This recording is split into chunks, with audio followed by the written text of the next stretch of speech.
Some families see daughter education not as a career path, but as a dowry, a way to attract a better husband. Iran. 67% of university graduates are women, but only 19% participate in the workforce. When parents were told that education would not help their daughter to get a better husband, 60% said they would pull her out of school by age.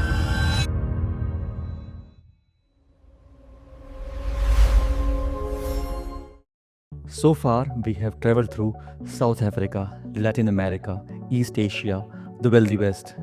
Every region have same pattern. Women graduate, systems block them. If you are interested, I mentioned the previous video here and the full playlist in the description. Now we will travel to South Asia and the Middle East. This is where the contrast between women talent and the women opportunity is the most extreme on earth. What if your degree was never meant for you, but for the man you would marry? India. India produces incredible women scientists. 43% of STEM graduates are women. That is higher than the UK, higher than the USA, higher than France. Government programs like Vigyan Jyoti actively support talented girls in rural areas to pursue science. But only 28% of these women stay in the STEM workforce, a big gap of 15%. Where do they go? Here is the heartbreak. Some families see daughter education not as a career path, but as a dowry, a way to attract a better husband. There is a term, Paraya Dhan. It means others' wealth. Some families consider their daughter as an asset being raised for another family. A study in the Quarterly Journal of Economics tested what happens when you remove the marriage incentive from education. When parents were told that education would not help their daughter to get a better husband, 60% said they would pull her out of school by age 16. So a girl works hard, become an engineer or a doctor, then marriage happens, and the family puts her degree aside. 73% of Indian women leave their jobs after childbirth. Among the few who return, half drop out within 4 months. Women cannot get safe public transport. They face stigma if they live alone in a city. If they get job offer in another city, they have to decline it because of safety concerns. For every 100 men promoted to manager, only 81 women advance. That bottleneck keeps women out of the rooms where decisions are made. The lesson: India produces world-class women talent and then exports it because it will not provide safe roads and childcare. Kiran Mazumdar-Shaw, who founded Biocon, India's largest biotech company. She is one of the richest self-made women in India. In early days, banks refused her loans. Nobody believed a young woman could run a business.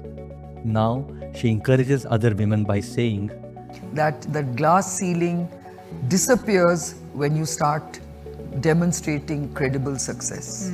The credibility challenges during your early years start disappearing when you start demonstrating success. What kind of country trains a woman to save lives and then tells her to stay home? Pakistan. They call it the doctor-bride phenomenon. Families push daughters to become doctors, not to practice medicine, but to attract a higher status husband. 1 in 5 medical graduates opt out of the workforce. Most of them are married. Another key barrier: no safe female-friendly public transport. These factors lead to a big gap of 23% in women workforce participation. Malala Yousafzai, the youngest Nobel Prize winner, who advocates for female education, wrote about this exact tension in Pakistan. She says, in Pakistan, when women say they want independence, people think this means they don't want to obey their fathers, brothers, or husbands. But it doesn't mean that. It means they want to make decisions for themselves. According to World Bank Report 2026, Pakistan's enforcement of women's economic laws scores 27 out of 100, the 4th worst in the world. And the childcare legislation score? 0, because there is none. The doctor-bride phenomenon is not just cultural. The legal infrastructure to support working mothers does not exist. But there is a hopeful sign. The gig economy. It is growing fast. Female freelancers make up to 20% of the market. They work remotely for global clients. The internet is providing the safe passage that physical infrastructure fails to offer. The lesson here: when the roads are not safe, women find digital ones for themselves. But why should a country force half its talent to find a way around its broken infrastructure? Now, what happens when women are the most educated people in the room, but the law says they cannot be in the room? Iran. 67% of university graduates are women, but only 19% participate in the workforce. This is the starkest gap of 48% we have seen anywhere in the world. Iranian women dominate in STEM and law. They outperform men in university entrance exams. They use education as resistance, a way to challenge the regime's claim of female inferiority. Despite sanctions, Iranian women excel as researchers in engineering and nanotechnology. Shirin Ebadi, Iran's Nobel Peace Prize laureate, was the country's first female judge.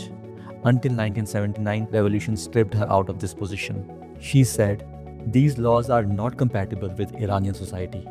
The higher culture women have established proves that it is a mistake when government and the religion becomes one entity." The law is brutal. Article 1117 of the Civil Code allows a husband to forbid his wife from working if he decides the job is incompatible with family interests or his dignity. Think about what this means for employers.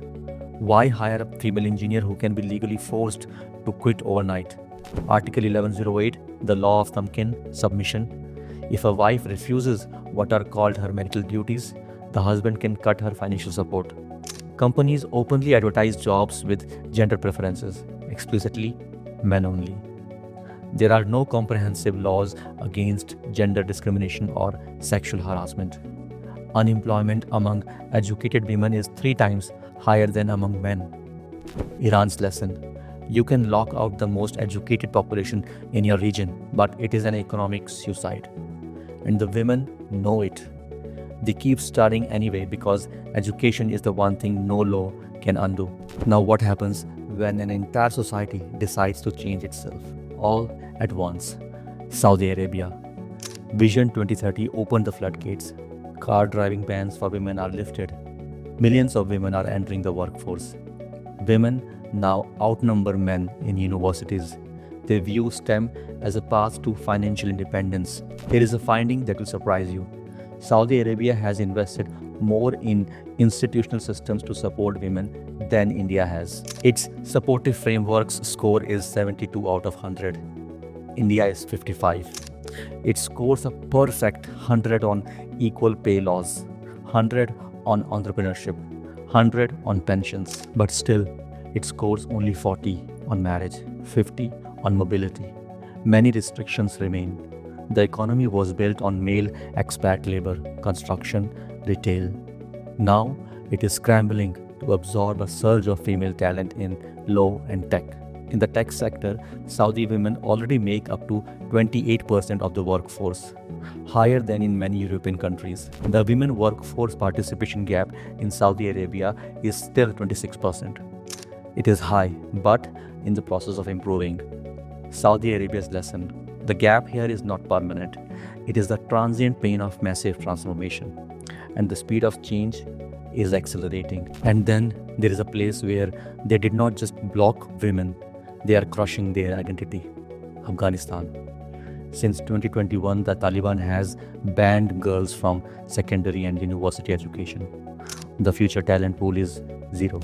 The current 5% women in the workforce, mostly women in the essential healthcare, because men are not allowed to treat women. This is not economics, this is erasure. Fatima Amiri, who survived a suicide bombing at her classroom in Kabul, more than 50 of her classmates were killed. Now she carries the voices of 2.2 million Afghan girls banned from the school. She says, "They are crying, they are sending me many messages and saying that we want the right to education. They are in a very bad situation. The only thing they had was education, but right now, they do not have it too." Afghanistan scores 5 out of 100 on World Bank's legal frameworks, the lowest in the world out of 190 countries. The next lowest country scores 26, more than 5 times higher.